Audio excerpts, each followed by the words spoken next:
The talk title today is What's Festering? The Hidden Source of Your Discomfort. Couple things. We did have our family meeting or community meeting last week, and I think it went very well. We're still discovering a lot of things, and all the papers are on the wall. Take a look at them. It's your chance to give feedback on the work the leadership did, and then we're going to take those after about 3 or 4 Sundays and then rework them and then put them together and then present them. So that the last week's talk was a house that Spirit's built, and I truly believe what's being downloaded is that building. It's really been churning and getting used to these downloads and coming and trusting Spirit that it has a deep message for us, and one of them is we are absolutely supposed to be here. We are worthy of being here, and this is I really believe this is a vibrational vortex, and we are just seeding this solid foundation in which to build, and change can be difficult, but it's okay because spiritual principle is here to guide us through the change. And this voice that everyone gets to have is because it's our center. And the goal is to build a center that will outlast all of us and be a self-efficient running for decades to come, no matter who is here, no matter what board president or board member or minister. We really wish to just anchor deeply in principle.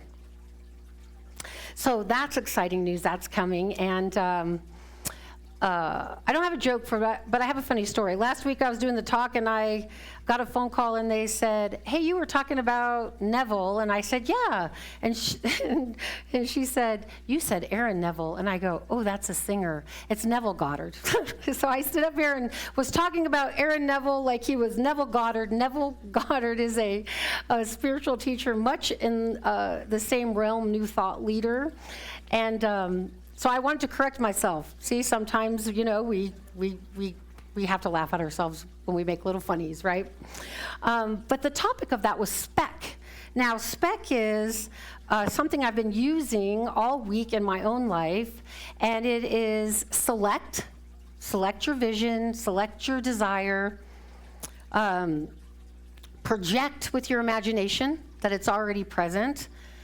So select, project, expectancy is key. You have to have an expectancy of waiting, not necessarily the waiting, but that it is coming. You are certain it is going to happen, a level of certainty.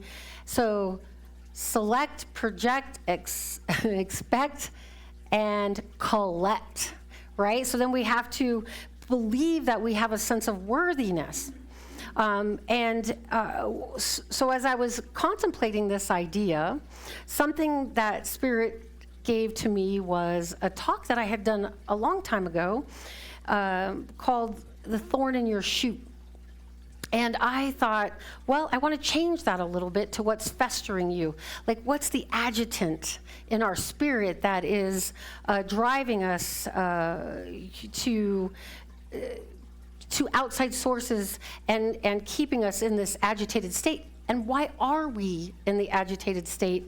Is specifically on this path of ours, there are so many interpretations of principle and law. And one of the things that I have been looking at is that I found confusing was if somebody shows up aggravated, I was raised to believe I must be the problem. And Spirit kind of, in our philosophy, we say, oh, well, if it's showing up, it's in you, and, that's a lesson for you, and you should dig it out. And right on time, my beautiful mentor, Reverend Cheryl, called me, and she said, I have a question for you. And I go, you haven't called me in a while. What's going on? And she's like, I don't know. Your name popped up, and I have a question for you. And she said, do you know the miracle you are?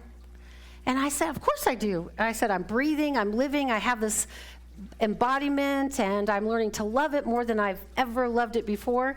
And she said, oh, no, that's the generic answer. I want to know if you know that you are the miracle that you are and the miracles that you create.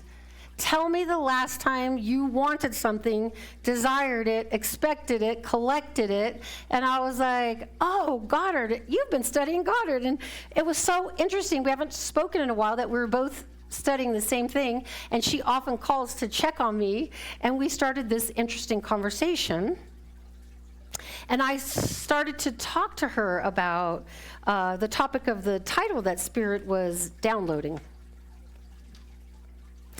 And one of the things that came to me was, when I was a little girl, we lived in Kansas. I don't know, we used to run around barefoot, and apparently I got a thorn in my heel. And I, like a kid does, running around, not paying attention to it. Ooch, ouch, it hurts.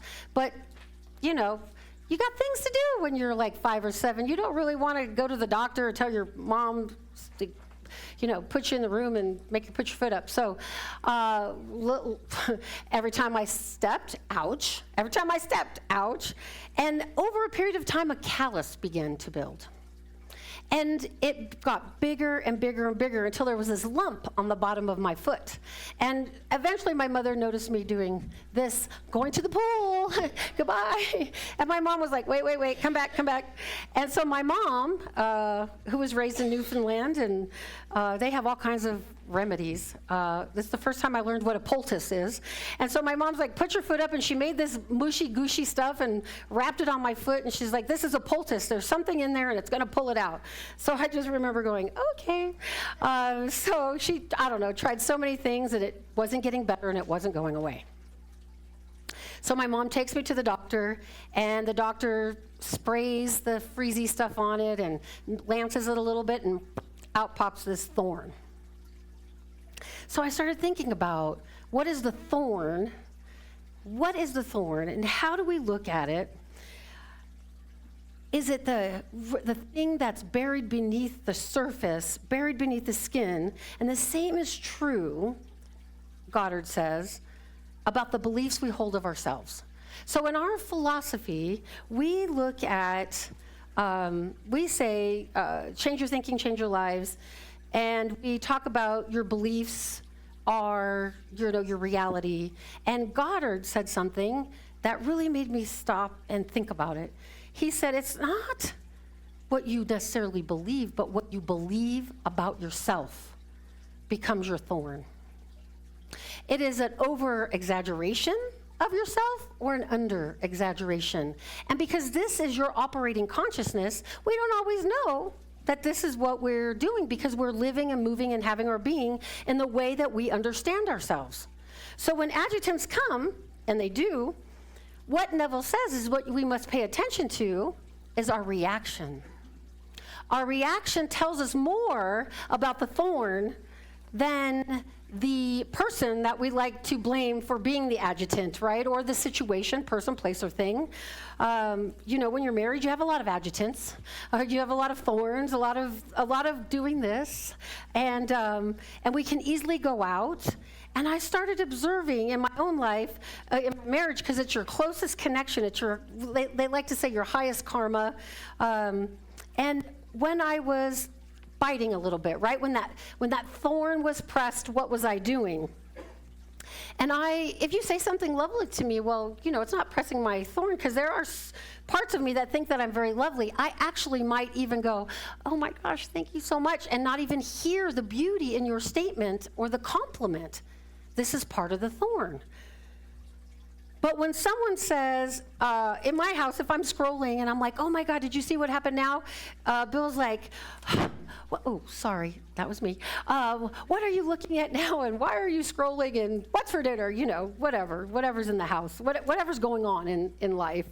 And I'm like, I can't even say it now because it's so interesting. But then I go out and I go, it's my phone. I can look at it if I want, blah, blah, blah, blah, blah.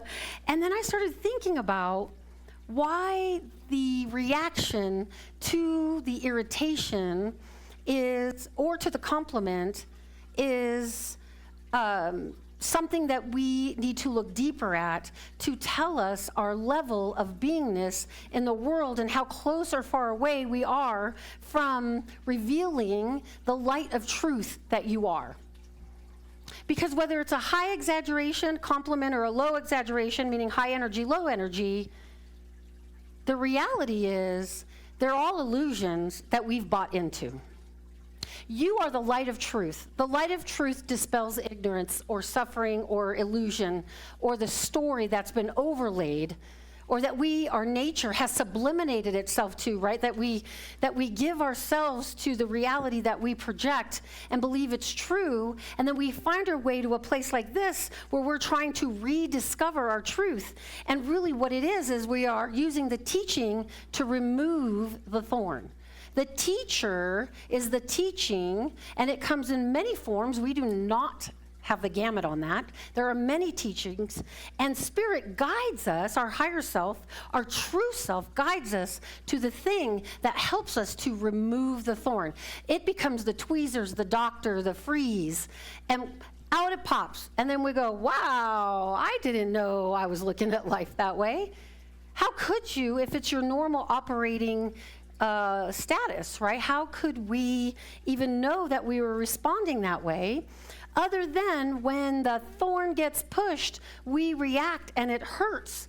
And then what has a tendency to happen is our mind keeps record. It reminds us of something from our past, much like Jackson's song, right? The past is not, it's a record keeper, but law doesn't care. Law gives you exactly what you believe and think about yourself. And if we don't become aware or start to do the work to start to extract the thorn from our lives, then we, which is fine, continue going, but we continue getting the same thing, and then we wonder, well, why isn't the teaching working, or what is wrong with me? And here is in the problem. What is wrong with me? So when the adjutant comes, Reverend Cheryl said to me, she says, or like when you press the thorn, she's like, I don't do mean on my mountain. I don't do mean. I was at a card game and someone expressed their desire and another person said, that ain't gonna happen. And she said, you know, my consciousness ears went up. And she's sitting at the table and she's like, well, I either need to find a new table or you need to realize that's mean, and I don't do mean on my mountain. And I thought, oh, that is so interesting, because in my nature, if something goes wrong, I automatically think, what did I do? What do I need to see? What lesson do I need to learn? How do I need to get rid of it? How can I be a better friend to you? And I don't stop to think, wow, maybe this is just here. I can see. And she says, the difference between me and you, Tracey, is I am the light of the problem. I know who I am. I know that I am the light of truth. Now, it doesn't mean that I don't have stuff. We all have stuff, and sometimes it hurts. But hurts to me means, girl, you're on the wrong track. That's what hurt means to me. Hurt doesn't mean, oh, I must be bad. I must have done something wrong. I'm always causing trouble.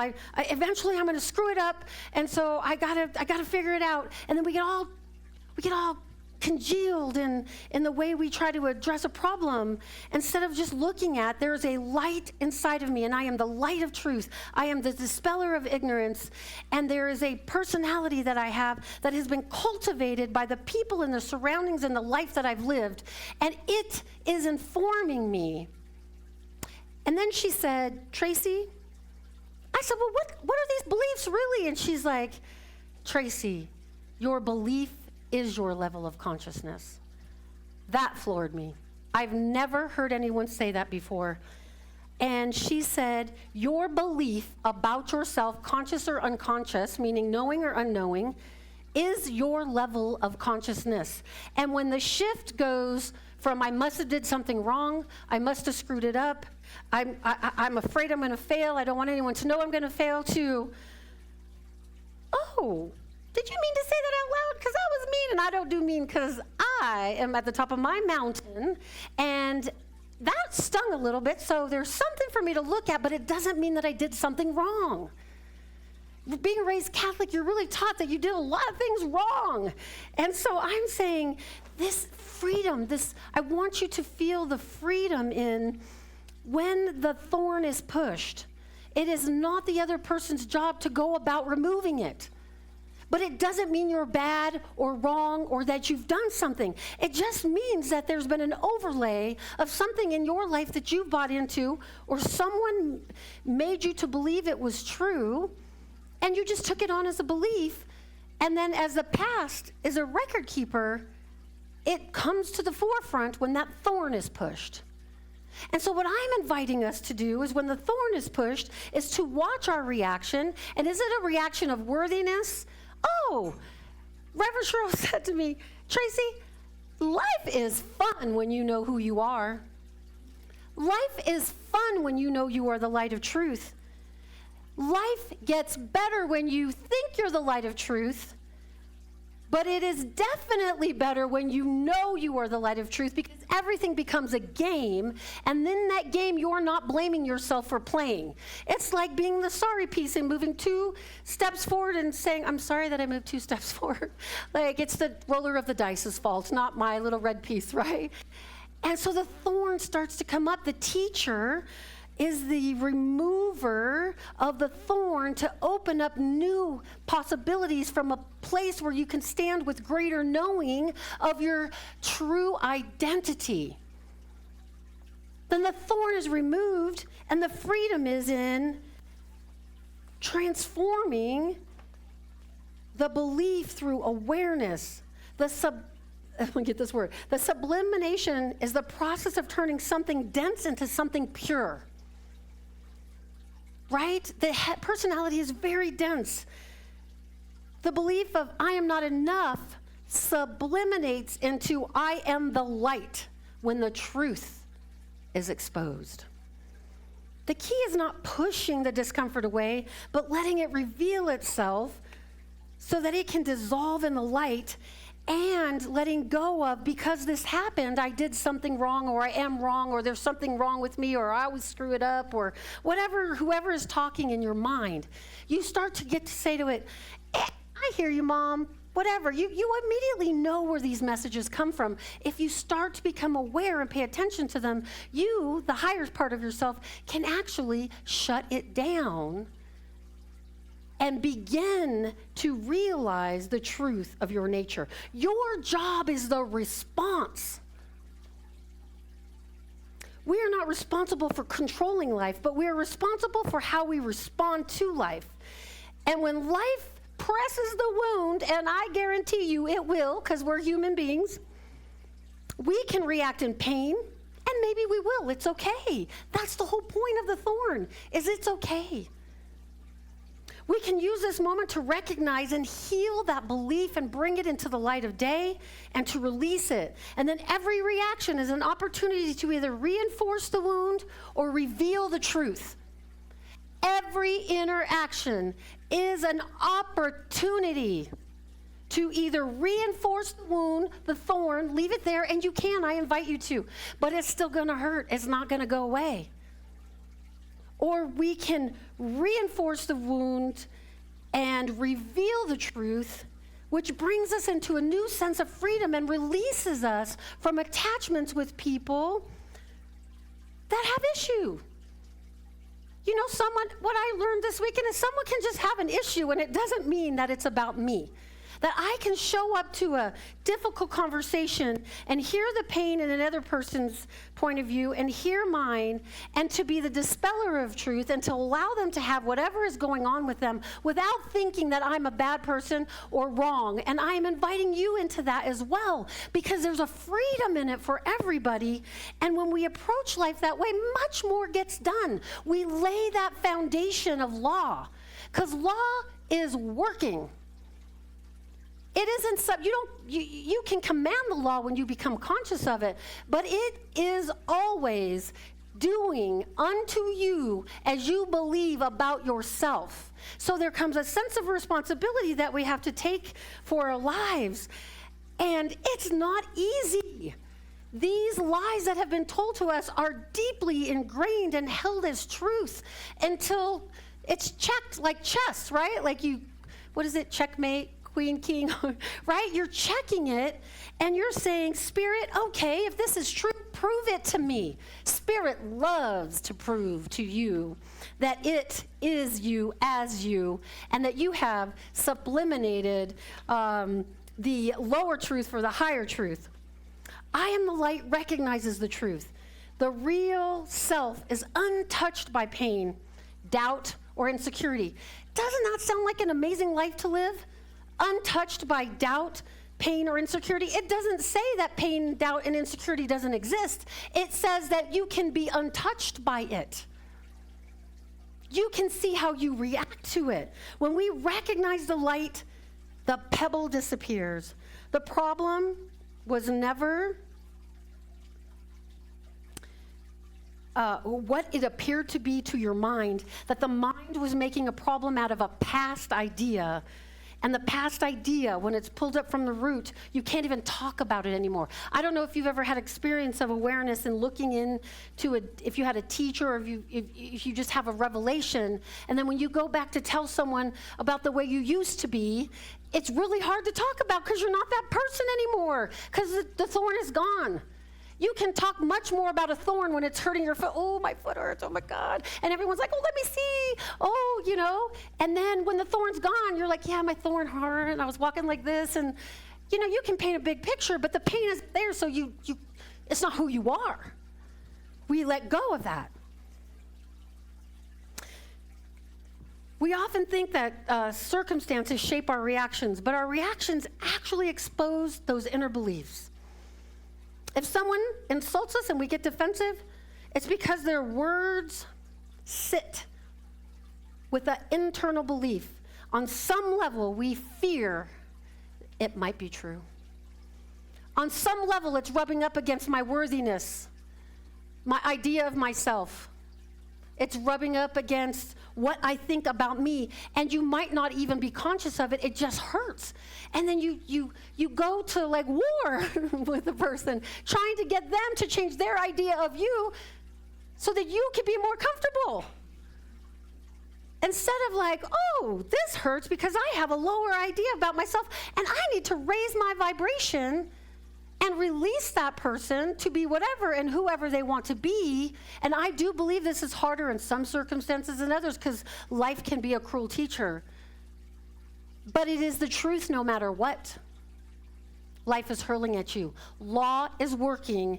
It does not know any different. You are the commander of the law, and you are commanding it unconsciously, or you are commanding it consciously. So I don't know about you, but consciously commanding the law sounds like a better deal to me, right? We all talk about the life we want, the job we want, the house we want, the mate we want. Well, you've got to get rid of that lower idea in order to attract the higher one. You have to come to terms with what you believe about yourself. And we were driving home, and I was like, oh my gosh, I didn't even know that idea about myself. I didn't. It was so, can you hear the freedom in my voice? I was floored. I have goosebumps. So when the pebble gets removed and the light of truth is shown, we don't any longer have to dig that thorn out. And if we still have to go back and dig, not all has been revealed. But it's still a lie. We don't have to dig with force. We just merely need to ask.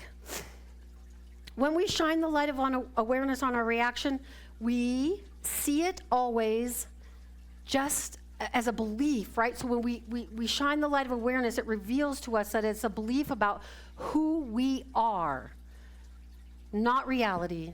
And once the belief dissolves, the pain dissolves with it. And you'll know you've hit the mark, because it dissolves instantly. You get goosebumps. You actually feel the bliss that you really are. And that's the last. She's like, do you know the bliss that you are? And I was like, yes, I feel it right now because I saw it. Oh my God. And she was like, I do believe you do. And I go, me too.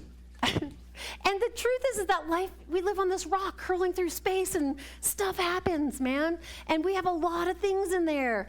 But once we know how to meet them, there's the freedom to know who you really are at a higher level of awareness. When we shine the light of awareness on our reaction, the thorn dissolves. The teacher is a dissolver of ignorance. So a reflective question for you to take into your week. What in life keeps triggering a reaction in you? What does it reveal about what you believe about yourself? And I was raised Catholic, and I could hear my mom going, no, did you talk back to the teacher? Like, oh, the teacher was mad. Oh, what did you do? Like, this is a big thing as I was journaling. What did you do? What did you do? What did you do? What did you do? And I think if you hear that as enough as a child, you begin to think, oh, I am the doingness of everybody's problem. How can you think higher of yourself if you unconsciously believe that you are the doer of all problems? I am the doer of all problems. No, I am the dispeller of ignorance and the bringing of the light to a situation. And when you come with that mental attitude, you can be authentic and vulnerable and say, oh, I screwed up.